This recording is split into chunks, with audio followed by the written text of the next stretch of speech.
Hi, my name is Rita Banerjee. I am the director of the MFA in Writing and Publishing program at the Vermont College of Fine Arts, and I am a multi-genre writer as well. I'm the author of a couple different books. One of them is called Credo, an anthology of manifestos and sourcebook for creative writing.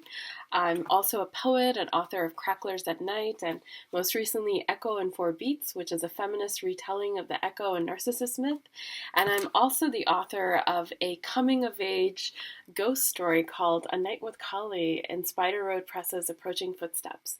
And you can get a copy of Approaching Footsteps from Spider Road Press or from Kindle if you want to get a copy of it in digital form. So today I'm going to read just a selection from A Night with Kali, which I hope you enjoy. The story revolves around two characters, Tamalda, who's a taxi driver, and a young female passenger who is into Marxist literature in Bengal. And they get stuck in a monsoon together, and the young female passenger starts asking Tamal to tell her more about his life. So this is his story about how he became a taxi driver in Kolkata. Kolkata, as you know, was not always my home. I moved to the city when I was 14, but I spent my childhood and youth growing up in a village many kilometers from here. I grew up near a place called Krishnapur in the heart of West Bengal. My father was a fisherman by trade, as was his father and his father before him. Our household was small. My grandparents had died when I was young, and my mother had had trouble conceiving a second child. So I grew up mostly alone in our small house in a village where many of my aunts, uncles, cousins, and distant relatives lived. Our village bordered the outskirts of Krishnapur. There were many rice paddies on the land that belonged to our village.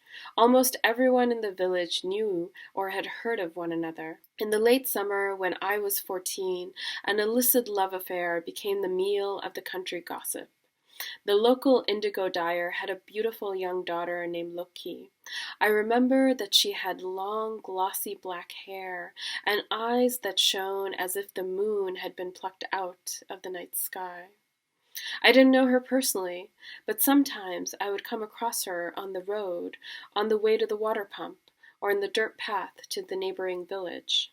The talk of that summer was how Loki had fallen in love with the merchant's son who lived in a village across the vast jungle that separated us. Loki must have been 16 or 17 at that time. She had fallen in love brashly and without remorse. Even though her father had planned to marry her off to another family who worked in textiles like he did, Loki would have none of it.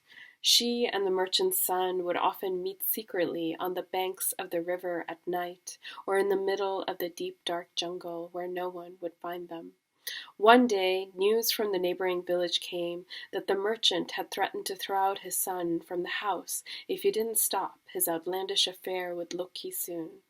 The merchant's son was a few years older than her, and he too had been betrothed to marry a young woman from a merchant's family who was not as destitute or as beautiful as Loki. These were the rumors and gossip flying back and forth between our village and the merchant's one. And in time, the stories even made their way to the street markets of Krishnapur. So this is just the beginning of Tamil's adventures into the night and into the supernatural. So please do check out A Night with Kali in Approaching Footsteps. And you can read more about my recent work on FridayFictionsRitaBanerjee.com or follow me on Twitter or Facebook. Thank you so much.